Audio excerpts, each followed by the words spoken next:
എല്ലാവർക്കും നമസ്കാരം. എന്റർടൈൻമെന്റ് കീഴിലേക്ക് എല്ലാവർക്കും സ്വാഗതം. യെസ്, എന്റർടൈൻമെന്റ് കിഴി ക്വസ്റ്റ്യൻ ആൻസേഴ്സ് ആണ്. അതാണ് സത്യം പറയാം, ഒരുപാട് ചോദ്യം വന്നപ്പോൾ ത്രില്ല് അങ്ങ് കൂടി. അതുകൊണ്ട് ഒരു സ്പെഷ്യൽ വീഡിയോ ചെയ്യുന്നു. അതാണ് സാധാരണ നമ്മൾ പ്ലാൻ ചെയ്തിരുന്നത് കിഴി എപ്പിസോഡിൽ എന്നും ഒരു ചോദ്യം ഒരു കിഴിയിൽ എടുക്കുക എന്നുള്ളതാണ്. അത് നമ്മൾ പ്ലാൻ ചെയ്തത് അതുപോലെ തന്നെ നിറവേറ്റും. പക്ഷേ ഇത് ഒരുപാട് ചോദ്യങ്ങളുള്ളത് കൊണ്ട് ഒരു Q&A ചെയ്യാമെന്ന് കരുതി. കാരണം കുറേ കാലമായല്ലോ ഒരു Q&A ചെയ്തിട്ട്. എന്താലേ ഇത്രയും പേരൊക്കെ ഇങ്ങനെ ചോദ്യം ചോദിക്കാൻ റെഡി ആയിട്ടിരിക്കുക എന്നുള്ള കാര്യം ഇന്നലെ ഇന്നലെ നമ്മൾ പ്രതീക്ഷിക്കാത്ത ലെവലിലായിരുന്നു ചോദ്യങ്ങൾ വന്നത്. അതെ, അതായത് കുറേ ചോദ്യങ്ങൾ വന്നിട്ടുണ്ട്. എന്തായാലും എല്ലാത്തിനും ഇവിടെ ഉത്തരം എല്ലാത്തിനും കിട്ടൂല, ചിലതിന് ഉത്തരമല്ല. ചോദിച്ചിട്ട് കാര്യമില്ല, പറയൂല. കുറെ ചോദ്യങ്ങളുണ്ട്, കുറെ ഉത്തരങ്ങളുണ്ട്. അതെ, പക്ഷെ ചിലതിനൊന്നും ഉത്തരങ്ങളില്ല. എന്നാ ചിലതിന് ഞങ്ങൾ വിശദീകരിച്ച് തന്നെ ഉത്തരം പറയും ചെയ്യും അല്ലേ? ഓക്കെ, എന്തായാലും ഇവരൊക്കെ ആരാ എന്നുള്ളൊരു ചിന്തയൊന്നും അല്ല തോന്നുന്നില്ലേ? അതെ, ഞാൻ ആരായിട്ടാ ചെറിയൊരു ഇഷ്ടമൊക്കെ ഞങ്ങളോടുണ്ട് എന്നുള്ളത് ഞങ്ങൾക്ക് മനസ്സിലായി. അത് നമ്മളെ ഭയങ്കരമായിട്ടും ത്രില്ലടിപ്പിച്ചു കേട്ടോ. ആ ഒരു ഇഷ്ടം. നിങ്ങൾ സിനിമയിൽ വല്ലതും അഭിനയിക്കുന്നുണ്ടോ? ഇല്ല. എന്താണ് മുഹറാസൽ? അതാണ് ആളുടെ പേര് കേട്ടോ. നിങ്ങൾ സിനിമയിൽ വല്ലതും അഭിനയിക്കുന്നുണ്ടോ എന്നാണ് ചോദ്യം. ഇല്ല എന്നുള്ളതാണ് ഉത്തരം. ആഗ്രഹമുണ്ട്, ആഗ്രഹം ഇവനുണ്ട്, എനിക്ക് അഭിനയിക്കണം. വിളിക്കുന്നില്ല എന്നുള്ളത്. ഓക്കെ, അടുത്തത്. യെസ്, നിങ്ങൾ എന്തുകൊണ്ടാണ് അങ്ങോട്ടും ഇങ്ങോട്ടും സീറ്റ് മാറിയിരിക്കാത്തത്? അത് ദേവദാസ് എന്ന് പറഞ്ഞ ആളാട്ടോ. അതിന് കാരണം എന്താ വെച്ച് കഴിഞ്ഞാൽ, ദേവദാസോ? ദേവദാസ് എന്നുള്ളൊരു പേരിൽ ഞങ്ങൾക്കൊരു കൂട്ടുകാരനുണ്ട്. ഓനല്ലല്ലോ, ഓനെന്തായാലും ചോദിക്കാം. അത് നിങ്ങളവിടെ ഇരിക്കുക വേണ്ടെന്നേ പറയുള്ളൂ. നിങ്ങൾ ഈ പരിപാടി ചെയ്യണ്ടെന്ന് പറഞ്ഞു. ഞങ്ങളെന്താ മാറിയിരിക്കാത്ത വെച്ച് കഴിഞ്ഞാൽ, ഞങ്ങൾ ഈ ഒരു രീതിയിൽ കംഫർട്ടായി. പിന്നെ മറ്റൊന്ന്, നമ്മുടെ ഒരു സിഗ്നേച്ചർ ഇങ്ങനെയാണല്ലോ. അതെ, അപ്പോൾ അത് മാറ്റണ്ടെന്ന് കരുതിയിട്ടാണ്. പിന്നെ ഇനി ഇപ്പുറത്തോട്ട് മാറിയിരിക്കുമ്പോൾ നമ്മൾ പറയുന്ന ഡയലോഗ് വരെ മാറിപ്പോവും തുടക്കത്തില്. പിന്നെ കണക്ഷൻ, നമ്മുടെ നോട്ടം എല്ലാം വിട്ടു അറിഞ്ഞൂടാ. ഞങ്ങളങ്ങനെ പേടിക്കുന്നു, അതുകൊണ്ടാണ്. ഓക്കെ, ആ ഒരു കണക്ഷൻ ഇപ്പോൾ ഞങ്ങളെ ഈ രീതിയിൽ ഇങ്ങനെ കണ്ട് ജനങ്ങളുടെ ഉള്ളിലേക്കൊക്കെ അത് രജിസ്റ്റർ ആയി ഉണ്ടാവുമല്ലോ. അപ്പോൾ നമ്മൾ മാറിയിരിക്കുമ്പോൾ നമ്മൾ ജനങ്ങളുമായിട്ടുള്ള കണക്ഷനിൽ ചെറിയൊരു ഇടിവ് വന്നാലോ എന്നുള്ളൊരു പേടിയുണ്ട്. നമ്മൾ സംസാരിക്കുമ്പോൾ ഇപ്പം ഞാനിവിടെ ഇരിക്കുന്നതുകൊണ്ട് ഞാൻ ഓക്കെയാണ്. അപ്പുറത്തോട്ട് മാറുമ്പോഴത്തേക്കും പറയുന്ന കാര്യങ്ങളൊക്കെ ചെറുതായിട്ട് മാറിപ്പോകും. അതാണ് കണക്ഷൻ. നമ്മളിപ്പോൾ ഒരു കാര്യം പറയുമ്പോൾ നമുക്ക് അങ്ങോട്ടും ഇങ്ങോട്ടുള്ളൊരു നോട്ടവും കാര്യങ്ങളും, പിന്നെ അതിനുശേഷം നിങ്ങളോട് തരുന്ന നമുക്കുള്ള കണക്ഷൻ, അതിലൊക്കെ എന്തെങ്കിലുമൊക്കെ മാറ്റം വന്നേക്കാം എന്നുള്ളൊരു തോന്നൽ, പേടി, വെറുതെ ഒരു തോന്നൽ. സത്യമല്ല അത്, പക്ഷെ എങ്കിലും അങ്ങനെ തോന്നലുണ്ട്. അടുത്തൊരു ചോദ്യമുണ്ട്. നിങ്ങൾ എമ്പുരാനിൽ ഉണ്ടെന്ന് പറയുന്നു, ശരിയാണോ? സത്യം പറയണം. അതൊരു പ്രശ്നമുണ്ട്. ഇത് ആദ്യം പറയണം അല്ലേ? സിനിമയിൽ അഭിനയിക്കുന്നുണ്ടോ ചോദ്യം ചോദിച്ചില്ല, അതിനില്ല എന്ന് പറഞ്ഞതുകൊണ്ട് ഇനി ഈ ചോദ്യത്തിന് പ്രസക്തിയില്ല. പിന്നെ വേറെ കാര്യം എന്ന് വെച്ചിട്ടുണ്ടെങ്കിൽ ഈ പല സാധനങ്ങളും സീക്രട്ട് ആക്കി വെക്കുന്ന ആളാണ് പൃഥ്വിരാജ്. അപ്പം പലതും ഒളിപ്പിച്ചിട്ടുണ്ടോ? അതെ, പ്രതീക്ഷിക്കാൻ ചിലപ്പോ. അതെ, പൃഥ്വിയല്ലേ? ഓക്കെ, എന്നാ ഞാൻ ആദ്യം ചോദിക്കാം. ചോദിച്ചോ. എന്നാ നിങ്ങളുടെ കല്യാണം ആലോചിക്കുന്നുണ്ടോ? അഖിലാണ് ഈ ചോദ്യം ചോദിച്ചിരിക്കുന്നത്. ഞങ്ങളുടെ കല്യാണത്തിനെ കുറിച്ചല്ലേ. എൻ്റെ കല്യാണം കഴിഞ്ഞാട്ടോ. എൻ്റെ കല്യാണം കഴിഞ്ഞാണ്, എനിക്കൊരു കുട്ടിയുണ്ട്. ഇപ്പം കല്യാണം കഴിഞ്ഞിട്ടില്ല, കല്യാണം കഴിക്കണം എന്നുള്ള ആഗ്രഹത്തിൽ നടക്കുന്നു. അല്ല, ഞാൻ വിചാരിച്ചു വേറെ എന്തെങ്കിലും പറയുമ്പോൾ. ഓക്കെ, പിന്നെ അടുത്ത ചോദ്യം, സബിത് വ്ളോഗ്, നിങ്ങൾ കല്യാണം കഴിച്ചിക്കണോ? ഇപ്പൊ പറഞ്ഞല്ലേ, ഒരാൾ കഴിച്ചിട്ടുണ്ട്. അതെ. അടുത്തത്, രണ്ടുപേരെയും സരസമായ സംസാരം മാത്രമല്ല അടിപൊളി സൗഹൃദം കൂടിയാണ് എന്നെ ഈ ചാനലിലേക്ക് ആകർഷിച്ചത്. എന്റെ ചോദ്യം ഇതാണ്, നിങ്ങളുടെ ഈ മനോഹരമായ സൗഹൃദം കുട്ടിക്കാലം മുതൽ തുടങ്ങിയതാണോ? ആരാണ് ചോദ്യം ചോദിച്ചിരിക്കുന്നത്? ജാസ്മിൻ ജാഫർ. ഓക്കെ, ഞങ്ങളുടേത് കുട്ടിക്കാലം മുതൽ തുടങ്ങിയതല്ല കേട്ടോ. പെട്ടുപോയത് ഒരു 10 വർഷമൊക്കെ ഉണ്ടാവും. 10 വർഷമല്ല അല്ലേ? 15 ഏകദേശം. അതായത് ഞാൻ ഇവനെ വെച്ച് ഒരു ഷോർട്ട് ഫിലിം ചെയ്യാൻ ഇവന്റെ പിറകെ കൂടിയിട്ട് ഞങ്ങൾ അതിന് മുൻപൊക്കെ ജസ്റ്റ് ജിമ്മിലായിട്ടും അല്ലെങ്കിൽ ജസ്റ്റ് അങ്ങനെ കാണും. പിന്നെ അതിനുശേഷം ഞങ്ങൾ ക്രിക്കറ്റ് കളിക്കാനായിട്ട് ഇറങ്ങി. അന്ന് മുതലാണ് ഭയങ്കരമായിട്ട് അങ്ങ് കുറച്ച് കൂടുതൽ ഇതായത്. പിന്നെ എൻ്റെ ക്യാരക്ടർ അറിയാലോ, ഗ്രൗണ്ടിൽ ഇവൻ കുറച്ച് ഇൻട്രോവേർട്ട് ക്യാരക്ടറായിരുന്നു. ഞാനാണെങ്കിൽ കുറച്ച് എക്സ്ട്രാ കുറച്ച് കൂടുതലാണ്. ഏത് ഇൻട്രോവേർട്ടല്ല, എക്സ്ട്രോവേർട്ടാണ് ഞാൻ. അപ്പോൾ അതുകൊണ്ട് തന്നെ ഞാനിങ്ങനെ ഒറ്റക്ക് ഇങ്ങനെ ചലച്ചോണ്ടേയിരിക്കും. അപ്പോൾ ഇങ്ങനെ കണ്ടുകൊണ്ടിരിക്കും. എനിക്ക് എൻ്റെ മനസ്സിലുള്ളതായിട്ട് പറയുന്നത്. പിന്നെ സിനിമകളിലേക്ക് ചർച്ച വന്നപ്പോൾ പിന്നെ അതിങ്ങനെ ഇൻവോൾവ് ആയി. പിന്നെ ഷോർട്ട് ഫിലിം ചെയ്യുന്നതിൻ്റെ പ്ലാനിലേക്ക് വന്നു. അപ്പം ഞാൻ ഇവനെ ശ്രദ്ധിച്ചു തുടങ്ങി. ഇവൻ്റെ കണ്ണിൻ്റെ ചലനം, മുഖത്തിൻ്റെ ചലനം, അഭിനയമില്ലായ്മ, ഇവന് കഴിവേറിയാണ് എന്നുള്ളത് ഞാൻ മനസ്സിലാക്കിയപ്പോൾ പിന്നെ ഞാൻ അവനെ പിടിച്ച് ഒരു ഷോർട്ട് ഫിലിമിൽ ഇട്ടു. ഞാൻ ഭയങ്കര ഫുൾ ജാട കുറെ ജാട അടിച്ചു നോക്കി, പക്ഷെ നടന്നില്ല. ലാസ്റ്റ് പോയി വെച്ചു കൊടുത്തു തല. അന്ന് മനസ്സിലായി എനിക്ക് രണ്ടുപേരും കിട്ടുപോയി. അതാണ്. എന്തായാലും അങ്ങനെയാണ് ഞങ്ങളുടെ ഒരു സൗഹൃദം. ഞങ്ങള് ശരിക്കും ഒരു ഫ്രണ്ട്ഷിപ്പ് ഭയങ്കരമായിട്ട് തുടങ്ങിയ സമയം എനിക്ക് തോന്നുന്നു 2010 ആ ടൈമിലാണ്. ആ ടൈമിലാണ് ഞങ്ങൾ കളി, ജിമ്മ്, അങ്ങനെയാണ് ശരിക്കും സ്റ്റാർട്ട് ചെയ്യുന്നത് കേട്ടോ. നിങ്ങളുടെ പ്രോപ്പർ പ്ലേസ് എവിടെയാണ്? വർഗീസ് ജോസഫ്. ഞങ്ങള് മലപ്പുറം നിലമ്പൂർ വഴിക്കടവ്. വഴിക്കടവ് വേണ്ടായിരുന്നു, കറക്റ്റ്. ഇനി തെരഞ്ഞു പിടിച്ചു മാർച്ച് 27 ശേഷം എന്താ സംഭവിക്കുന്ന അറിഞ്ഞിട്ട് പോരായിരുന്നോ? ഒറ്റയടിക്ക് ഞാൻ പറഞ്ഞു പോയല്ലോടാ. അല്ല, ഞാൻ വഴിക്കടവെന്ന് മാത്രമേ പറഞ്ഞിട്ടുള്ളൂ. മതി, അത് കണ്ടുപിടിച്ചോളൂ. പിന്നെ അടുത്തത് പേപ്പർ നാഷസോ. പേപ്പർ നാഷസ് ആളൊരു വെറൈറ്റി പേരാണല്ലോ. ആളുടെ ഒരു ക്വസ്റ്റ്യൻ ഉണ്ട്. ബ്രോസ്, എൻ്റെ ക്വസ്റ്റ്യൻ, നിങ്ങളൊരു മൂവി ഡയറക്റ്റ് ചെയ്യാൻ പ്ലാൻ ഉണ്ടോ? സ്ക്രിപ്റ്റ് ഉണ്ടല്ലോ അല്ലേ റഫു ബ്രോ? സ്ക്രിപ്റ്റ് ഉണ്ടോന്നോ? സ്ക്രിപ്റ്റേ ഉള്ളൂ. സ്ക്രിപ്റ്റ് ഒരു 22 മുകളിൽ ഇപ്പം തന്നെ മനസ്സിലുണ്ട്. അതാണ്. പിന്നെ സിനിമ പ്ലാൻ ചെയ്യുന്നുണ്ടോയെന്ന് ചോദിച്ചു കഴിഞ്ഞാൽ പ്ലാൻ ചെയ്യുന്നുണ്ട്. മൂവി ഡയറക്റ്റ് ചെയ്യാൻ പ്ലാൻ ഉണ്ടോയെന്ന് ചോദിച്ചു കഴിഞ്ഞാൽ ഇപ്പം ഇല്ല. അതൊരു 2 സിനിമയൊക്കെ വന്നതിന് ശേഷം ഡയറക്റ്റ് ചെയ്യും ഉറപ്പായിട്ടും. അടുത്തത് നിങ്ങളുടെ വീണ്ടും സിനിമ തന്നെ കേട്ടോ. നിങ്ങളുടെ ഒരു സിനിമ വരുമോ? ഡയറക്ഷനോ റിട്ടേണോ ഒക്കെ ആയിട്ട്? തീർച്ചയായും അങ്ങനെയാണ് നമ്മൾ ആഗ്രഹിക്കുന്നത്, പ്രതീക്ഷിക്കുന്നത്. വരുമായിരിക്കും. ഇതൊക്കെ പിന്നെ വരേണ്ടതാണ്. പക്ഷെ അതോടെ നമ്മുടെ എല്ലാ പരിപാടിയും പൂട്ടിക്കെട്ടുന്നു. മിക്കവാറും ചാനലൊക്കെ പൂട്ടുന്നത് അന്നായിരിക്കും. ഇപ്പൊ മനസ്സിലായോ? നിങ്ങളിങ്ങനെ റിവ്യൂ ചെയ്യുന്നത് പോലെ അല്ല സിനിമ ചെയ്യണം അല്ലേ? അതിന്റെ ബുദ്ധിമുട്ടും അതിന്റെ എഫേർട്ടും എന്താന്നുള്ളത് കാണിച്ചു തരാം. എല്ലാ റിവ്യൂവേഴ്സിനും ഭയങ്കര അഹങ്കാരമുണ്ട്. അതൊന്ന് മാറ്റി കൊടുക്കണം അല്ലേ? നമ്മളിലൂടെ റിവ്യൂവേഴ്സിന്റെ എല്ലാവരും ഇമേജ് ഒക്കെ ഡിലീറ്റ് ചെയ്യണം. ഇത് ഇത്ര ഉള്ളൂ, കണ്ടോ ഇപ്പൊ എങ്ങനെയുണ്ട് എന്ന് ചോദിക്കണം നമ്മുടെ കാരണം കൊണ്ട്. സത്യം.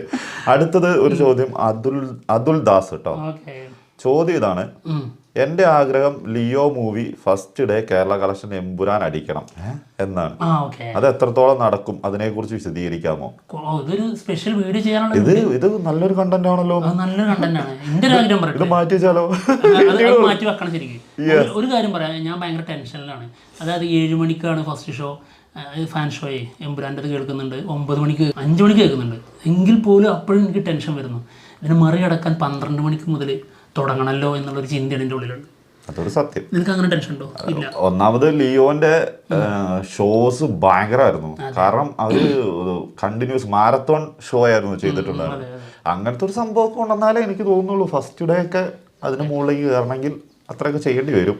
അടുത്ത ചോദ്യം, NPSK മീഡിയ ചോദിച്ചിരിക്കുന്നത്, റഫു ബ്രോ, ജോലി വേണ്ടാന്ന് വെക്കാനുള്ള തീരുമാനം എടുക്കാൻ തോന്നിയ ആ ഒരു മൊമെന്റ്, സിറ്റുവേഷൻ ഏതായിരുന്നു? അതും വേറൊരു സെപ്പറേറ്റ് വീഡിയോ സാധനമുണ്ട്. ഇത് ഇതിന്റെ ക്യാരക്ടർ മൊത്തം പറയേണ്ടി വരും. അതാണ് സത്യം. അത് മൊത്തം കേട്ട് കഴിഞ്ഞാൽ നിങ്ങൾക്ക് അതോടെ ഒരു തീരുമാനമാവും. ഇവര് മാനസിക അതൊരു ചോദ്യമാണ് കേട്ടോ. അത് നമുക്ക് വേറെ പറയാല്ലേ? പിന്നെ തീർച്ചയായിട്ടും അത് വേറൊരു വീഡിയോയിൽ പറയാം. അത് വളരെ കാരണം ഒരു ജീവിതത്തിന്റെ ഇതുവരെ ജീവിച്ചില്ലേ, ആ ആയുസ് മൊത്തം പറയാനുള്ളതുണ്ട്. ക്യാരക്ടറിന്റെ സ്പെഷ്യാലിറ്റി പറഞ്ഞാലേ അത് നിങ്ങൾക്ക് മനസ്സിലാവുള്ളൂ ഞാൻ എന്തുകൊണ്ട് അതിൽ നിന്ന് പോരാൻ കാരണം എന്നുള്ളത്. പക്ഷെ ഒഴിവാക്കാനുള്ള, വേണ്ടെന്ന് വെക്കാനുള്ള തീരുമാനം അല്ല കേട്ടോ, താൽക്കാലികമായി മാറ്റി വെച്ചു എന്നുള്ളത്. താൽക്കാലികമായിട്ട് മാറി നിൽക്കുന്നു, അതായത് ലീവാണ്, ലോങ് ലീവ്. അതെ. അടുത്തൊരു ചോദ്യം, നിങ്ങളുടെ വീഡിയോയുടെ ബാക്ക്ഗ്രൗണ്ടിൽ ജോക്കറിനെ വെക്കാൻ കാരണം എന്താണ്? ഞങ്ങളുടെ ഫേവറേറ്റ് ആണ് ജോക്കർ. അതിന്റെ അത് പിന്നീട് നിങ്ങൾക്ക് മനസ്സിലാവും ഇവര് എന്തിനാണ് ഈ ജോക്കറിനെ ഇതിന്റെ പുറകിൽ വെച്ചെന്നുള്ളത് പിന്നീട്. അതെ. വേറൊരു ചോദ്യമുണ്ട്, ഈ പരിപാടി തുടങ്ങാൻ ഇൻസ്പിറേഷനോ? സിനിമയോടുള്ള അത്രേ ഉള്ളൂ. ആള് എന്താ ഗംഗാധരൻ ആളാണ് ചോദിച്ചത്. അത് നല്ല ചോദ്യമാണ്. അതായത് ഇതാണ് കാരണം. യൂട്യൂബ് ചാനലായിട്ട് നമ്മൾ ഇറങ്ങിത്തിരിക്കാനായിട്ട് തീരുമാനിച്ചു. പിന്നെ സിനിമ വേണമെന്നുള്ള ഒരു ആഗ്രഹം ഉണ്ടായിരുന്നു. സിനിമ മാനിയാക്ക് എന്നുള്ള ഒരു പേരിലായിരുന്നു ആദ്യം ഞാൻ ഈ ഒരു ചാനൽ ആഗ്രഹിച്ചിരുന്നത്, പ്ലാൻ ചെയ്തിരുന്നത്. പക്ഷെ വേറൊരാളായിരുന്നു കേട്ടോ. വേറൊരാളായിരുന്നു ഇവിടെ വന്ന് ഇരിക്കേണ്ടത്. ആള് എനിക്ക് ഒരുപാട് കമ്മിറ്റ്മെൻറ്റ്സ് ഉണ്ട്, എനിക്കിങ്ങനെ ഇവിടെ ഇരുന്ന് കൂടെ കൂടാൻ പറ്റില്ല എന്നുള്ളൊരു ഇത് പറഞ്ഞു. അപ്പോൾ ഞാൻ അവൻ്റെ താല്പര്യമുള്ളത് നമ്മൾ പിടിച്ചു വെക്കുന്നത് ശരിയല്ലല്ലോ, അങ്ങനെ അവന് വിട്ടു. അതിനുശേഷമാണ് ഞാൻ അങ്ങനെയാണ് ഈ പാവം പിടിച്ച വന്ന് പെട്ടുപോയത്. അപ്പോൾ എന്താ പറഞ്ഞത്, എന്തായിരുന്നു ചോദ്യം, എന്തായിരുന്നു ചോദ്യം തന്നെയായിരുന്നു ഈ പരിപാടി തുടങ്ങാനുള്ള കാര്യം. അപ്പോൾ അങ്ങനെ ഞങ്ങൾ ഒരുമിച്ചിറങ്ങി. അതിനുശേഷം അതായത് എവിടുന്നോ എൻ്റെ വീട്ടിലിവിടെ കുറച്ച് കിഴികളുണ്ടായിരുന്നു, ഒരു രസകരമായ ഈ തിളക്കമുള്ള കുറേ കിഴികൾ, ജ്വല്ലറിന്റെ കവറിംഗ് ഇല്ല അങ്ങനത്തെ സാധനം. ആ സാധനം കണ്ടപ്പോൾ ഒരു പുതിയ ഐഡിയ തോന്നി. അങ്ങനെ ഈ സിനിമ മാനിയൊക്കെ മാറ്റി, എന്നിട്ട് എന്റർടൈൻമെന്റ് കിഴി എന്നാക്കി. ഈ കിഴി എന്ന് പറയുന്നത് പോലെ തന്നെ എന്റർടൈൻമെന്റ് കിഴി അങ്ങനെ ആക്കി മാറ്റിയതാണ്. അടുത്ത ചോദ്യം ചോദിക്കട്ടെ. എമ്പുരാനിൽ ആരാത് റൈസ് എന്ന് പറഞ്ഞ ആളാട്ടോ. എമ്പുരാനിൽ ഡോൺലി ഉണ്ടെന്ന് നിങ്ങൾക്ക് ക്ലിയർ പ്രൂഫ് വല്ലതും കിട്ടിയിരുന്നോ? അങ്ങനെ ക്ലിയർ പ്രൂഫ് ആർക്കെങ്കിലും കിട്ടുമോ? കിട്ടൂല. അതായത് ഇതിന്റെ പ്ലാനിങ്, ഇതിൽ വർക്ക് ചെയ്യുന്നവർക്ക് ഇന്ന പ്ലാനിങ് ഉണ്ട് എന്നുള്ളത് കേൾക്കാനേ പറ്റുള്ളൂ. അല്ലെങ്കിൽ പിന്നെ ഡോൺലി വർക്ക് ചെയ്ത സ്ഥലത്ത് വർക്ക് ചെയ്തവരുമായിട്ട് നമുക്ക് ബന്ധം വേണം. അങ്ങനെ ഒരു ബന്ധം നമുക്കില്ല. പക്ഷേ ഇതുമായിട്ട് ഭയങ്കര ബന്ധമുള്ള, എമ്പുരാനുമായിട്ട് ഭയങ്കര ബന്ധമുള്ള ആൾക്കാരുമായിട്ട് നമുക്ക് ബന്ധമുണ്ട്. ആ കോണ്ടാക്റ്റിലാണ് നമ്മൾ ആ സംഭവം അങ്ങനെ അറിഞ്ഞിട്ടുള്ളത്. അത് അന്നാണ്. പക്ഷെ ആൾക്ക് പോലും ഇപ്പോൾ വലിയൊരു പ്രതീക്ഷയില്ല. എന്തായാലും കൊറിയ, ചൈന ഇവിടെ നിന്ന് ഏതോ ഒരു വലിയൊരു സ്റ്റാർ ഉണ്ട് എന്നുള്ളത് ഉറപ്പാണ്. അതുണ്ട്, അതിനകത്ത് വലിയ മാറ്റമൊന്നുമില്ല, അത് സത്യമാണ്. ബ്രോ എത്ര വയസ്സ്, സ്ഥലം, പേര്? ഇതാണ് ആദ്യം പറഞ്ഞത്. പല കാര്യത്തിനും ഞങ്ങൾ പലതും ഉത്തരം പറയൂല. വയസ്സ് പറയുന്നില്ല. ഇത് ക്വസ്റ്റ്യന്റെ കാര്യം ചോദിച്ചപ്പോ തന്നെ പറഞ്ഞിട്ട്, അതായത് ആ കിഴി എപ്പിസോഡ് തന്നെ പറഞ്ഞിട്ടുണ്ടായിരുന്നു വയസ്സ് ചോദിക്കണ്ട, പറയൂല. അത് എന്തായാലും സ്ഥലം മലപ്പുറം പറഞ്ഞല്ലോ. പേര്, എന്റെ പേര് റഫ്ഹത്ത്, ഇവന്റെ പേര് ജിനേഷ്. ഞങ്ങളിവിടെ ആദ്യം എഴുതി കാണിക്കുന്നുണ്ട്, ഒരു സ്ട്രിപ്പ് ഇട്ടിട്ട് ഇങ്ങനെ എഴുതി കാണിക്കുന്നുണ്ട് തുടക്കത്തിലെ. അതാണ് ഞങ്ങളുടെ പേര്. റഫ് പോലീസ് ഏത് റാങ്ക് ആയിരുന്നു? CPO, civil police officer. IG. അപ്പൊ ഏകദേശം പ്രായം മനസ്സിലായിട്ടുണ്ടാവും. ഡ്രസ്സ് നിങ്ങൾ ഏത് സ്റ്റോറാ എടുക്കുന്നേ? ഓ, അറിയാൻ ആ ഒരു ആഗ്രഹം. അത് പറഞ്ഞാൽ അതിന് പ്രത്യേക പ്രൊമോഷൻ ആയില്ലേ? അതെ, പറയൂല, അതൊന്നും പറയില്ല. പല സ്ഥലങ്ങളിൽ നിന്ന് എടുക്കാറുണ്ട്, എല്ലായിടത്തും. ഓൺലൈനിലൊക്കെ നമ്മൾ നോക്കാറുണ്ട്. ഞാൻ കൂടുതൽ ഓൺലൈനിൽ നിന്ന് എടുക്കാറില്ല. ഞാൻ കൂടുതലും എടുക്കുന്ന ഓൺലൈനിൽ. അടുത്തത്, നിങ്ങൾക്കൊരു സിനിമ ഡയറക്റ്റ് ചെയ്തൂടെ? അടിപൊളിയാവും. ഡബിൾ ഡയറക്ടേഴ്സ് മലയാളം അടിപൊളി ആവാറുണ്ട്. അടുത്തത്, അത് നമ്മൾ അതിനുള്ള ഉത്തരം നേരത്തെ പറഞ്ഞതാണ്, അതുകൊണ്ടാണ് ചോദ്യം. ഇതാണ്, നിങ്ങൾ വൈശാഖിനെ കാണാൻ പോയത് സ്റ്റോറി പിച്ച് ചെയ്യാനാണോ എന്ന്? ഉത്തരവില്ല. ചിരി, അത് മാത്രമാണ് ഞങ്ങൾക്ക് അതിനുള്ള ഉത്തരം. സർപ്രൈസ് അല്ലേ? അത് സർപ്രൈസ് ആണ്. ഓക്കെ, അടുത്ത ചോദ്യം. നിങ്ങളുടെ വീഡിയോ കാണുമ്പോൾ ചേച്ചി ചോദിച്ചു ഇവർ ടിൻസ് ആണോ എന്ന്. ഇത് നമ്മളോടുള്ള ചോദ്യം അല്ലല്ലേ? ഓക്കെ, എന്തായാലും ഞങ്ങൾ ടിൻസ് അല്ല, ഞങ്ങൾ ഫ്രണ്ട്സ് ആണ്.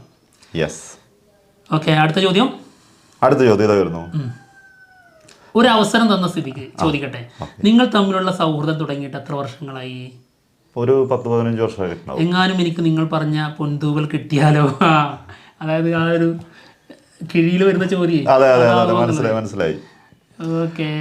ഒരു ക്വസ്റ്റ്യൻ എപ്പോഴും കിഴിക്കാത്തുണ്ടാവും കേട്ടോ. കിഴി എപ്പിസോഡിൽ പറയും, അതൊരു സ്പെഷ്യൽ ആയിട്ടൊരു സാധനം തന്നെ എടുക്കും. നിങ്ങളുടെ നാട്ടിൽ പുലി ഉണ്ടോ മച്ചാമാരെ? ഞങ്ങളുടെ നാട്ടിൽ 2 പുലികളാണ് ഇരിക്കുന്നത്. ഇന്നലെ തൃക്കലാങ്കോട് ഒരുത്തൻ കൂട്ടിലായി. ചോദ്യം, അങ്ങനെയാണെങ്കിൽ വൈകാതെ കൂട്ടിലാവും. പക്ഷെ ഞങ്ങൾ ശരിക്കും പുലികളാട്ടോ, ശരിക്കും എന്റർടൈൻമെന്റ് തന്നെ. അതിന്റെ ഇടയിലൂടെ വെറുതെ കടത്തുക. നിങ്ങളുടെ സിനിമ എൻട്രിക്ക് വേണ്ടി വെയിറ്റിംഗ് ആണ് ഞാൻ. അത് അടുത്ത് തന്നെ ഉണ്ടാവുമോ? സ്ക്രിപ്റ്റ് ഒക്കെ എഴുതി കഴിഞ്ഞു? ചോദ്യങ്ങളൊക്കെയാണ്. ഇത് ഒരു ചോദ്യമാണ്, ജിനേഷ് ബ്രോ മുടി വെട്ടാൻ ഉള്ള കാരണം എന്താണെന്നൊക്കെ. ഓ ശരി, അതായത് ആള് ഭയങ്കരമായിട്ട് മുടി വളർത്തിയിട്ടുണ്ടായിരുന്നു, നല്ല മുടിയായിരുന്നു. അത് വെട്ടാൻ കാരണം എന്ന് വെച്ച് കഴിഞ്ഞാൽ അന്ന് ഇവന് ഭയങ്കരമായിട്ട് തലവേദന വന്നു.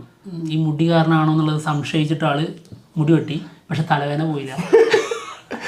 അവന് മനസ്സിലായി അവന്റെ തലവേദന ഞാനായിരുന്നു, മുടിയായിരുന്നില്ല. ആ മുടി നല്ല മുടിയായിരുന്നു, അതും പോയി, തലവേദന പോയില്ല. അപ്പോഴാണ് ഞാൻ മനസ്സിലാക്കിയത് മുടിയല്ല തലവേദന മാറി ചെയ്യേണ്ടത്, തലയാണ് വെട്ടിക്കളയേണ്ടത്. അതാണ് വെട്ടിക്കളയേണ്ടത്.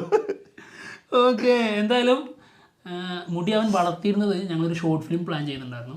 ആ ഷോർട്ട് ഫിലിമിൻ്റെ കാര്യത്തിന് വേണ്ടിയിട്ടായിരുന്നു ഇവൻ മുടി വളർത്തിക്കൊണ്ടത്. പിന്നെ ഞങ്ങളതൊക്കെ ആ ഒരു പ്ലാനുകളെ മാറ്റി.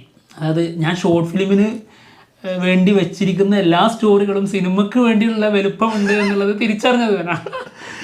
അതൊരു ഭയങ്കര കഥ കേട്ടോ. അതിനെ കുറിച്ച് നമ്മൾ ഒരു പ്രാവശ്യമൊക്കെ പറഞ്ഞിട്ടുള്ളതാണ്. പിന്നീട് അത് ഇനി ഇങ്ങനത്തെ ചോദ്യം വരുമ്പോൾ പറയാം. ഒരു ചോദ്യം ഉണ്ട്, ബിമൽ ബാഹുലയൻ. ആള് ചോദിച്ച ചോദ്യമാണ്, ആള് പോലീസാണോ, വെറും മീശ മാത്രമൊക്കെ വെച്ച് ജനത്തിലാണല്ലോ, ഒരു AC വാങ്ങാനുള്ളത് പോലും കിട്ടുന്നില്ലേ ബ്രോ?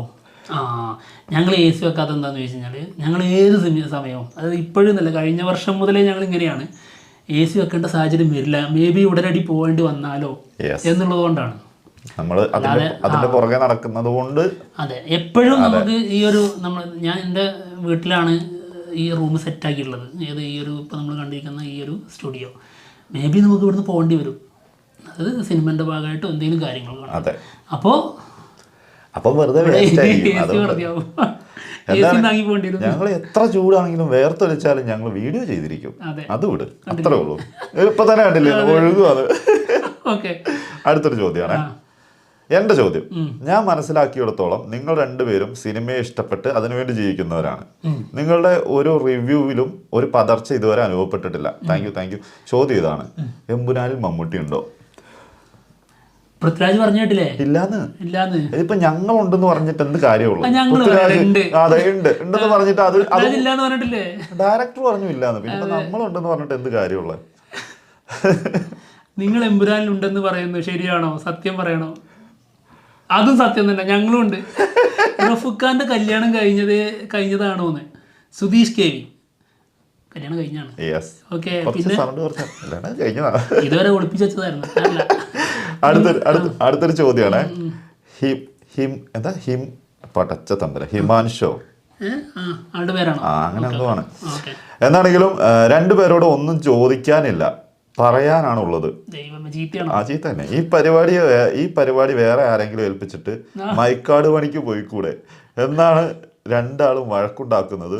കാണാൻ നല്ല രസമുണ്ട്, ഹാപ്പി ആയില്ലേന്ന്. ഇത് ചോദ്യമല്ലല്ലോ. അല്ലേ, മൈക്കാട് പണി അത്യാവശ്യം നന്നായിട്ട് ചെയ്യേണ്ട സാധനമാണ്. ഞങ്ങൾക്ക് അത് പറഞ്ഞുകൂടാ. ഞങ്ങൾക്ക് ആകെ അറിയുന്നത് ഇതാ, ഇത് നന്നായിട്ടല്ല. ഇത് മറ്റേ ഇന്നസെന്റ് പറഞ്ഞ പോലെ ഇത് മാത്രം ഒരു മടുപ്പില്ലാന്ന് പറഞ്ഞില്ലേ, ഇതങ്ങനെ അതുപോലെ. വേറെ ചോദ്യം ഉണ്ട്, വളരെ രസകരമായ ചോദ്യം. ഇത് വളരെ കാര്യമായിട്ട് എഴുതിയതാന്ന് തോന്നുന്നു. സക്കീർ ജഹാൻ ആണ് ചോദിച്ച ചോദ്യമാണ്. സത്യത്തിൽ നിങ്ങൾ മണ്ടന്മാരാണോ അതോ മണ്ടന്മാരായി അഭിനയിക്കുകയാണോ? നിങ്ങൾക്ക് എന്താ തോന്നിയത്? എന്താണ് തോന്നുന്നത്? അത് തന്നെ. എന്തായാലും മണ്ടന്മാരാണ് എന്നുള്ളത് നമുക്ക് പറയാനങ്ങ് ഓപ്പണായിട്ട് പറയാൻ പറ്റുന്നില്ല. കാരണം മണ്ടന്മാർ അങ്ങനെ പറയാറില്ലല്ലോ. അപ്പൊ നിങ്ങൾ മണ്ടന്മാരല്ല എന്ന് തിരിച്ചു വന്ന അല്ല, ചോദിച്ച ചോദ്യം കറക്റ്റാണ്. മണ്ടന്മാര് തന്നെ അങ്ങനെ കൂട്ടിയാൽ മതി. അല്ലാതെ ഇപ്പൊ എന്ത് പറയാനാ? ബുദ്ധിയുള്ളവരങ്ങനെ പറയുള്ളൂ. അത് അങ്ങനെ ചിന്തിക്കൂല. ശരിയാ, നമ്മള് ബുദ്ധിമാന്മാരൊന്നും ഒരിക്കലും പറയരുത്. നമ്മൾ അങ്ങനെ ഒരു ലേബൽ വേണ്ട. ഞങ്ങൾ ഭയങ്കര ബുദ്ധിയുള്ളവരാ. ഇപ്പൊ മണ്ടന്മാരെ. വിജയ് പൊളിറ്റിക്സിൽ പോയാൽ സിനിമയിൽ തിരിച്ചു വരുമോ? നല്ല ചോദ്യം. എങ്ങനെ അതിന് ഉത്തരം കൊടുക്കുക? അറിഞ്ഞൂടാ, അത് വിജയനോട് ചോദിച്ചു നോക്കണ്ട. വിജയനോട് ചോദിക്കേണ്ട ചോദ്യമൊക്കെ ഞങ്ങളോട് വന്ന് ചോദിച്ചിട്ട് എന്ത് കാര്യമാണ്? തെറ്റു പറയാൻ പറ്റില്ല, നമ്മൾ അങ്ങനെ പറഞ്ഞതല്ലേ. ആണോ? നിങ്ങൾ ഈ ലോകത്തുള്ള എന്ത് ചോദ്യം ചോദിക്കാൻ ശരിയല്ലേ? അത് നമുക്ക് അറിഞ്ഞൂടാ, സാധ്യത വളരെ കുറവാണ്. പക്ഷെ പൊട്ടി തൊലയട്ടെ എന്നാണ് ആഗ്രഹം, തിരിച്ചു വരണം. ഇപ്പൊ വേറെ കാര്യം കറക്റ്റായി. നേരത്തെ ചോദിച്ച ചോദ്യത്തിനുള്ള ഉത്തരം കൂടി കറക്റ്റ് ആയിട്ടുണ്ട്. മണ്ടന്മാരാണോന്ന് ചോദിച്ചില്ലേ? അതെ. വേറെ ചോദ്യം ഉണ്ട് കേട്ടോ. അളിയാ, നിങ്ങൾക്ക് ഇഷ്ടപ്പെട്ട നടന്മാരാരൊക്കെയാണ്? ഓക്കെ, ഞാൻ എൻ്റെ കാര്യം പറയാം. പറഞ്ഞു. ഇത് ഒരു തവണ പറഞ്ഞതാണ്, നമ്മൾ പറഞ്ഞിട്ടുള്ളതാ. അത് ഈ ഭയങ്കര ഡിപ്ലോമാറ്റിക് ആയിട്ട് സംസാരിക്കുക അല്ലെങ്കിൽ ഉത്തരം കൊടുക്കുക എന്നുള്ള രീതി ഉണ്ടല്ലോ, അങ്ങനെയല്ല, ഓപ്പണായിട്ട് തുറന്നു പറയാണ്. മലയാളത്തിൽ ഞാൻ ഈ ഉത്തമനൊക്കെ കാണുന്ന സമയത്ത് ഞാനൊരു ജയറാം ഫാനായിരുന്നു. ഓക്കെ, ഇതിന് മുമ്പും പറഞ്ഞാണ്, ആയിരിക്കൂല എന്നുള്ളത് അന്നത്തെ എടുത്ത്. പിന്നെ നരസിംഹം, രാവണപ്രഭു, ഈ സമയത്ത് ഞാൻ കട്ട മോഹൻലാൽ ഫാനാണ്. പിന്നെ മായാവി, പിന്നെ തുറുപ്പുകുലാൻ, പിന്നെ ഡബിൾ റോളിലൊക്കെ വന്ന രാജമാണിക്കൊന്നും ഞാൻ തിയേറ്ററിൽ പോയി കണ്ടിട്ടില്ല കേട്ടോ, പിന്നെ ഡബിൾ റോൾ വന്നത് അണ്ണൻ തമ്പി. ഈ സമയങ്ങളിൽ ഞാൻ മമ്മൂട്ടി ഫാനായിരുന്നു. പിന്നെ അതിന് ശേഷം കുറച്ച് കാലം ഞാൻ മമ്മൂട്ടിക്ക് വേണ്ടി വാദിച്ച് നടന്നിട്ടുണ്ട്. പിന്നെ ഒരു സമയത്ത് എനിക്ക് എല്ലാവരോടും ഇഷ്ടം തോന്നി. എല്ലാവരും ഓടും. അതായത് ഈ ലോകത്ത് എല്ലാവർക്കും എല്ലാ കഴിവും ഇല്ലയെന്നും, പിന്നെ അതായത് ഒട്ടും കഴിവില്ലാത്തവർ ഒരു സ്ഥലത്ത് എത്തൂല എന്നുള്ളതും മനസ്സിൽ തോന്നി. അങ്ങനെ ഇവർക്കൊക്കെ ഉള്ള ഓരോ സ്പെഷ്യാലിറ്റി ഉണ്ടല്ലോ, അവർക്കൊന്നും ഇല്ല കഴിവ് മറ്റുള്ളവർക്കൊന്നും ഉണ്ടാവില്ല. ഇപ്പോൾ മമ്മൂട്ടിക്കുള്ള കഴിവ് മമ്മൂട്ടിക്ക് മാത്രമായിരിക്കും, മോഹൻലാലിനുള്ള കഴിവ് മോഹൻലാലിന് മാത്രമായിരിക്കും. അങ്ങനെ ഓരോരുത്തർക്കും ഓരോ ഇൻഡിവിജ്വാലിറ്റി ഉണ്ടെന്നും ഓരോ വ്യക്തിത്വം ഉണ്ടെന്നുള്ളതും അവർക്ക് അവരുടേതായ കഴിവുണ്ടെന്നുള്ളതും വിശ്വസിച്ച് തുടങ്ങിയ സമയത്ത് ഇവരുടെ എല്ലാ കഴിവും ഞാനങ്ങ് ആസ്വദിക്കാൻ തുടങ്ങി. അപ്പോൾ ഞാൻ മനസ്സിലാക്കിയൊരു കാര്യം, ഈ ലോകത്തിലെ ഏറ്റവും വലിയ നടൻ മോഹൻലാലാണെന്നുള്ളതാണ്. ചുരുക്കി പറഞ്ഞാൽ അങ്ങോട്ട് എത്തി. അതാണ് ഞാൻ മനസ്സിലാക്കിയ സാധനം. അതായത് മോഹൻലാലാണ് മലയാളത്തിലെ ഏറ്റവും വലിയ നടൻ. അത് ലോകത്തിൽ തന്നെ ഏറ്റവും മികച്ചു നിൽക്കുന്ന കുറേ ആൾക്കാരിൽ ഒരാളായി നിൽക്കും. ആ പിന്നെ അതിൻ്റെ കൂടെ തന്നെ ഞാനൊരു കാര്യം കൂടി വെക്കാറുണ്ട്. അതായത് പല ലാംഗ്വേജിലും പല രാജ്യങ്ങളിലും നമ്മുടെ പെരുമാറുന്ന രീതി, നമ്മുടെ അഭിനയ രീതി ഒക്കെ വ്യത്യസ്തമായിരിക്കും. നമ്മുടെ ബോഡി ലാംഗ്വേജ് ഒക്കെ വ്യത്യസ്തമായിരിക്കും. ഇപ്പോൾ തമിഴ്നാട്ടിൽ ഒരാളെ എന്ന് വിളിക്കുന്നത് കൈയൊക്കെ പൊക്കി ഇങ്ങനെ വേറെ രീതിയിലൊക്കെ വിളിക്കും. അതുപോലെ തന്നെ മലയാളികൾ താഴ്ന്ന ഒരു വേറെ രീതിയിലായിരിക്കും പെരുമാറുക. അപ്പോൾ നമ്മുടെ നമ്മുടെ നാട്ടിൽ നിന്ന് നമ്മുടെ രീതി വെച്ച് നോക്കിയാണ്ട് ആണ് ഇതിനെ വിലയിരുത്തിയിട്ടുള്ളത്. അപ്പോൾ അപ്പുറത്ത് നിന്ന് നോക്കിക്കഴിഞ്ഞാൽ ഇവരുടെ എന്തൊരു ഓവറാണെന്ന് നമുക്ക് തോന്നും. പക്ഷേ അവരുടേതായ രീതി വെച്ച് നോക്കുമ്പോൾ നമ്മളത് ചിലപ്പോൾ ശരിയായ രീതിയിൽ വരുന്നുണ്ടാവില്ല, കുറവാണല്ലോ എന്നേ അവർക്ക് തോന്നും, ആക്ഷനും കാര്യങ്ങളും ഒക്കെ. അപ്പോൾ അങ്ങനെയുള്ളൊരു വ്യത്യാസം ഇതിൻ്റെ കൂടെ ചേർത്ത് പറയാറുണ്ട്. ഇങ്ങനെയൊക്കെ പറഞ്ഞാലും മോഹൻലാലാണ് ഏറ്റവും കൂടുതൽ ആരാധകരുള്ള ഒരു മലയാള നടനും ഏറ്റവും കൂടുതൽ അഭിനയം ഉള്ള നടനും എന്ന് ഞാൻ വിശ്വസിക്കുന്നു. എല്ലാ സംഭവങ്ങളും ആൾക്ക് സിമ്പിളാണ്. അതായത് ഡാൻസ് ആയാലും ഫൈറ്റ് ആയാലും പിന്നെന്താണ് അഭിനയം എന്തും ഫ്ലെക്സിബിൾ ആയിട്ടുള്ള വേറൊരു നടനില്ല എന്ന് ഞാൻ വിശ്വസിക്കും. ഇതാണ് മലയാളത്തിലെ നടന്മാരുടെ കാര്യത്തിലുള്ളത്. പക്ഷേ ഏറ്റവും കൂടുതൽ ഞാൻ വാദിച്ചിട്ടുള്ളത് മമ്മൂട്ടിക്ക് വേണ്ടിയിട്ടാണ്. മനസ്സിലായാലും വ്യത്യാസങ്ങളുണ്ട്. ഓക്കെ, അടുത്തത് പിന്നെന്താ, തമിഴിൽ നിന്ന് ഞാനൊരു കാട്ട വിജയ് ഹേറ്ററായിരുന്നു. കാട്ട വിജയ് ഹേറ്റർ എന്ന് പറഞ്ഞു കഴിഞ്ഞാൽ വിജയ് ഒരു നടനാണോ എന്ന് ചോദിച്ച് നടന്നിരുന്ന ആളാണ്. കാട്ട സൂര്യ ഫാനാണ്, ഇപ്പോഴും കാട്ട സൂര്യ ഫാനാണ്. പക്ഷെ ഞാൻ ഭയങ്കരമായിട്ട് ഇപ്പൊ നേരത്തെ പറഞ്ഞത് തന്നെ എല്ലാവരും ഇഷ്ടം മനസ്സിലാക്കി കഴിഞ്ഞിട്ട് അങ്ങനെ നമുക്ക് ഒരാളോടും ദേഷ്യം അല്ലെങ്കിൽ ഇതൊന്നുമില്ല. പക്ഷെ ഡിപ്ലോമാറ്റിക് ആയിട്ട് അല്ല കേട്ടോ നമ്മൾ ഉത്തരം പറയുന്നത്, നമ്മൾ ഓപ്പൺ ആയിട്ടാണ് പറയുന്നത്. വിജയ് ഒരു എന്തിനാണ് ഇത്രയും ആരാധകർ ഈ വിജയ്ക്ക് എന്നൊക്കെ ചിന്തിച്ചിട്ട് ഞാൻ കാട്ടക്ക് ഭയങ്കരമായിട്ട് തർക്കിക്കുന്ന കുറേ ആൾക്കാരുണ്ട്. അതിലെ കുറേ ആൾക്കാരാണ് നമ്മൾ ഇതിൻ്റെ ലിയോ സിനിമയുടെ ഒഫീഷ്യൽ ട്രെയിലറിൻ്റെ റിയാക്ഷൻ വന്നിരുത്തിയത്. എൻ്റെ അനിയനൊക്കെ അതിൽ പെടും. അന്ന് വന്ന എല്ലാവരിൻ്റെ എന്നോട് വാദിച്ച് ജയിക്കാൻ പറ്റാത്തവരാ. പിന്നെ ഞാൻ മാത്രം പിന്നെ പിടിച്ചു നിന്നിട്ടുള്ളൂ. ഞാൻ കട്ട വിജയ് ഫാനായിരുന്നു. കട്ട വിജയ് ഫാനാണ്, ജാതി ഫാനാണ്. പക്ഷെ എനിക്ക് മറ്റുള്ള സിനിമകളും അല്ലെങ്കിൽ ഇപ്പം ഭയങ്കര ഇഷ്ടമുള്ള ഒരുപാട് സിനിമകളുണ്ട്. അതേപോലെ തന്നെ ആരുടെയാണെങ്കിലും എനിക്കിപ്പോൾ അങ്ങനത്തെ ഒരു സംഭവമൊന്നുമില്ല. ഈ ഒരു എന്താ പറയുക, അങ്ങനത്തെ ഒരാളെ മാത്രം ഫോക്കസ് ചെയ്തുകൊണ്ടിരുന്ന ഒരു സമയം ഉണ്ടായിരുന്നു കേട്ടോ. അത് ഇപ്പോഴും ആ ഒരു ഇഷ്ടം ഉള്ളിൽ തന്നെ ഉണ്ട്. പക്ഷെ അതോടൊപ്പം തന്നെ മറ്റുള്ള നടന്മാരോടും ആ ഒരു ഇഷ്ടം ഇങ്ങനെ ആയി വന്നിട്ടുണ്ട്. ഇതേപോലെ തന്നെ എനിക്ക് സൂര്യനെ കണ്ണിന് നേരെ കണ്ടുകൂടായിരുന്നു. പക്ഷെ എനിക്ക് സൂര്യന്റെ സിനിമ സൂര്യന്റെ സിനിമകളൊക്കെ ഭയങ്കര ഇഷ്ടമായി തുടങ്ങി. കങ്കോ കണ്ടപ്പോൾ എനിക്ക് മനസ്സിലായ കാര്യം, അതായത് സൂര്യക്ക് ഒരു കുറവുമില്ല. സൂര്യ ഭയങ്കര ഏത് ക്യാരക്ടറും സിമ്പിളായിട്ട് എന്ത് നമുക്ക് കൊടുക്കാമെന്ന് വിചാരിച്ചിരുന്നൊരു സമയം ഉണ്ടായിരുന്നു. അത് മാറി കിട്ടിയത് കങ്കു കണ്ടപ്പോഴാണ്. അതായത് പിന്നെ വിജയിനോട് ഇഷ്ടം തോന്നിയത് വെറുതെ തോന്നിയൊന്നുമല്ല. ഞാൻ പറഞ്ഞുതരാം. ഇപ്പോൾ ബീസ്റ്റ് സിനിമ ഒരു ഫ്ലോപ്പ് മൂവിയാണ്, ആ രീതിയിലാണല്ലോ അത് വിലയിരുത്തപ്പെടുന്നത്. പക്ഷെ അതിൽ വിജയ് ചെയ്യുന്ന അല്ലെങ്കിൽ തുപ്പാക്കിയിൽ വാക്കുണ്ട് ഈ വെപ്പൺസ് ആൾ യൂസ് ചെയ്യുന്ന രീതി, പിന്നെ ആളുടെ ഫ്ലെക്സിബിലിറ്റി. ഇപ്പോൾ ഡാൻസ് ആയാലും ഫൈറ്റ് ആയാലും പിന്നെ ഈ ഓറ എന്ന് പറഞ്ഞ സംഭവം, ആൾ ശരിക്കും മെലിഞ്ഞിട്ടാണ്. ശരിക്കും ഒരു കോളേജ് സ്റ്റുഡൻ്റായിട്ട് ഇപ്പോഴും കൊണ്ടുപോയി എത്താൻ പറ്റുന്ന ഒരാൾ. അപ്പോൾ ആൾക്കുള്ള ഓറ അത് ശാരീരികമായിട്ട് ഭയങ്കര, ഇപ്പോൾ ഈ അശ്വിനെ പോലെയുള്ള ആൾക്കാർക്കുള്ള ഒരിത് കിട്ടുന്നുണ്ടല്ലോ. കൂടുതലായിട്ടൊരു അഡ്വാൻറ്റേജ് ഉണ്ട് അവരുടെ ശരീരത്തിൽ തന്നെ, ആ ശരീര പ്രകൃതിയിൽ തന്നെ. അതില്ലാതെ തന്നെ ആൾക്കത് ഭയങ്കരമായിട്ട് ഫീൽ ചെയ്യുന്നു പറഞ്ഞു കഴിഞ്ഞാൽ ആളുടെ കോൺഫിഡൻസും ആൾ നടന്നു വരുമ്പോൾ സമയത്ത് മുഖത്തും ഒക്കെ അത് വരണമല്ലോ, ഭയങ്കര അത് ആ ഒരു സ്ക്രീൻ പ്രസൻസ് ഒക്കെ ഭീകരമായി. അപ്പോൾ ആ സാധനം ഒന്നും വെറുതെ അല്ലല്ലോ, അതൊക്കെ കണ്ടിട്ട് തന്നെയാണ് അപ്പോൾ ആൾക്കാർക്ക് ഇഷ്ടം തോന്നുന്നത്. ഞാൻ തിരിച്ചറിഞ്ഞ നിമിഷമാണ്. പിന്നെ കുറേ സ്റ്റൈലുകൾ പിന്നെ സാധാരണ, അതായത് ഇപ്പം ഞാൻ ഒരു വ്യക്തി, അതേപോലെ ഒരു വ്യക്തിയാണ് വിജയ്. ഇപ്പോൾ എന്നോട് ഒരു കുതിര എടുത്ത് നിന്നിട്ട് കുതിരയിൽ ഒന്ന് റൈഡ് ചെയ്ത് വരാൻ പറഞ്ഞാൽ നമുക്ക് കഴിയില്ല. അതാണ്. അപ്പോൾ അതിനുള്ള കഴിവ് അവർക്കുണ്ട്. അപ്പൊ നമ്മളതൊന്നും ചിന്തിക്കാറില്ല. ഒരു ഓട്ടം ഇപ്പൊ ഓടുക എന്ന് പറഞ്ഞ സംഭവത്തിന് ഭയങ്കര അതാണ് ഇപ്പൊ പറഞ്ഞ കറക്റ്റ്. അതായത് നമ്മൾ അതൊന്നും ചിന്തിക്കുക സത്യമാണ്. ഫാൻസിന്റെ ഒരു അതായത് നമ്മൾ ഫാൻസ് ആണെങ്കിൽ പോലും എല്ലാ ഫാൻസും നമ്മളെ പോലെ ഒന്നുമല്ല. അവരിങ്ങനെ ഒരാളെ ആരാധിക്കും, അവരുടെ എന്തും അതിനുവേണ്ടി മറ്റുള്ളക്കാരെയൊക്കെ ഭയങ്കരമായിട്ട് കുറ്റം പറയും ചെയ്യും. അതായത് ഇതേപോലെയുള്ള മോശം കാര്യങ്ങളൊക്കെ എടുത്തു വെച്ച് പറയും. പക്ഷെ അങ്ങനത്തെ ഒരു കാലത്തിൽ നിന്ന് ഞങ്ങൾ മാറിയതാണ്. ഞങ്ങളും അങ്ങനെ തന്നെയായിരുന്നു. ഫാൻസ് എന്നൊക്കെ പറഞ്ഞാൽ എന്തും അഭിനയാടെ എന്നൊക്കെ ചോദിക്കായിരുന്നു. പക്ഷെ അതിൽ നിന്ന് മാറിയിട്ട് എല്ലാവർക്കും അവരുടേതായ കഴിവുണ്ട്, അല്ലെങ്കിൽ അവരുടേതായ ബെസ്റ്റ് നമ്മൾ കണ്ടിട്ടുണ്ട്. അത് കണ്ടു കഴിഞ്ഞപ്പോഴാണ് സെറ്റ് ഓരോരുത്തരോടും ആ ഒരു ഇഷ്ടം ഇപ്പം ഇങ്ങനെ പോയിക്കൊണ്ടിരിക്കുന്നത്. ഒരാളോട് സ്പെഷ്യലായിട്ടുള്ള ഒരു സംഭവമൊന്നും ഇപ്പം തോന്നാറില്ല.